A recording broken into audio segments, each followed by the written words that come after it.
అందరికీ నమస్కారం. Welcome back to our channel విజేత స్టడీ సర్కిల్. ఈరోజు మనం ఈ వీడియోలో ఆంధ్రప్రదేశ్ ఉద్యోగులు మరియు పెన్షనర్లకి 2 డిఏ డిఆర్లకు సంబంధించినటువంటి 6 ఇన్స్టాల్మెంట్లు అరియర్స్ అందరికీ జమ అవుతాయా లేదా అనే దానికి సంబంధించిన సమాచారం మన వీడియోలో చూద్దాం. అంతకంటే ముందుగా మన ఛానల్లో ఉద్యోగులు మరియు పెన్షనర్లకు సంబంధించి జీతాలు, పెన్షన్లు, డిఏ, పిఆర్సీ, సర్వీస్ మ్యాటర్ సంబంధించి ప్రతి అంశాన్ని వివరిస్తూ విశ్లేషణ చేస్తూ 100% ఖచ్చితమైన తాజా సమాచారంతో వీడియో చేయడం జరుగుతుంది. అలాంటి వీడియోస్ కావాలనుకుంటే మన ఛానల్ సబ్స్క్రైబ్ చేసుకొని ఫాలో అవ్వండి. మీకు తెలిసిన వారికి తెలియజేయండి. అలాగే ఇక్కడ మీరు లైక్ చేసి ఇక్కడ ఓకే చేసిన తర్వాత మనకి హైప్ అని కనిపిస్తుంది, దాని మీద టచ్ చేసి ఓకే చేసినట్లయితే ఈ వీడియో ఎక్కువ మందికి చేరే అవకాశం ఉంటుంది. ఈ ఆలస్యం చేయకుండా మన వీడియోలోకి వెళ్దాం.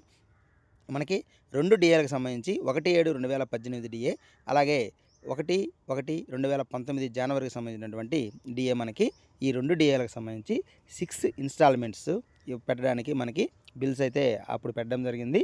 దాదాపుగా అందరూ ఉద్యోగులు మరియు పెన్షన్కి సంబంధించి అందరికీ కూడా ఈ బిల్స్ అయితే సబ్మిట్ చేసి ఉన్నారు.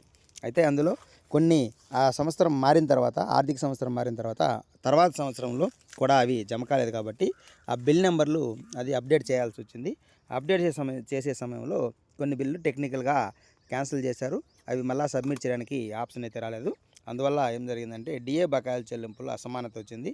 సాంకేతిక ఇబ్బందులు తొలగించి రావాల్సిన బకాయిలు ఇవ్వాలని చెప్పి ఇప్పటికే చాలా ఉద్యోగ ఉపాధ్యాయ సంఘాలు ప్రభుత్వాన్ని అడుగుతున్నాయి. కొందరికి 6 విడతలు జమ అయ్యాయి, మరికొందరికి 3 విడతలు జమ అయ్యాయి, కొందరికి 2 లేదా 1 విడత జమ అయ్యాయి, కొందరికి అసలు జమ కాలేదు అని చెప్పి ఈ విషయాన్ని అధికారుల దృష్టికి తీసుకెళ్లారు. అయితే మనకి వరుసగా 2 రోజులు సెలవు రావడంతో దీనికి సంబంధించి ఎటువంటి కదలిక అయితే లేదు. అయితే మనకి ఈ మండే నుంచి దీని మీద అధికారులకి నాయకులు తెలియజేస్తే దీనికి సంబంధించి అసలు ఇంతవరకు ఏ బిల్స్కి జమ అయ్యాయి, ఏ జమ కాలేదు, ఎవరివి అలా టెక్నికల్ ఇష్యూ వల్ల ఆగిపోయాయి అనే దానికి సంబంధించి ఒక క్లారిఫికేషన్ తీసుకొని మిగతా అందరికి కూడా జమ చేసే అవకాశం ఉంది. ఎందుకంటే మనకి ఈ 1100 కోట్లు కాలిక్యులేట్ చేసి టోటల్గా ఈ 2 డిఏలకు సంబంధించి 2 డిఆర్లకు సంబంధించి 6 ఇన్స్టాల్మెంట్స్కి సంబంధించి మొత్తం అమౌంట్ అది 1100 కోట్లు.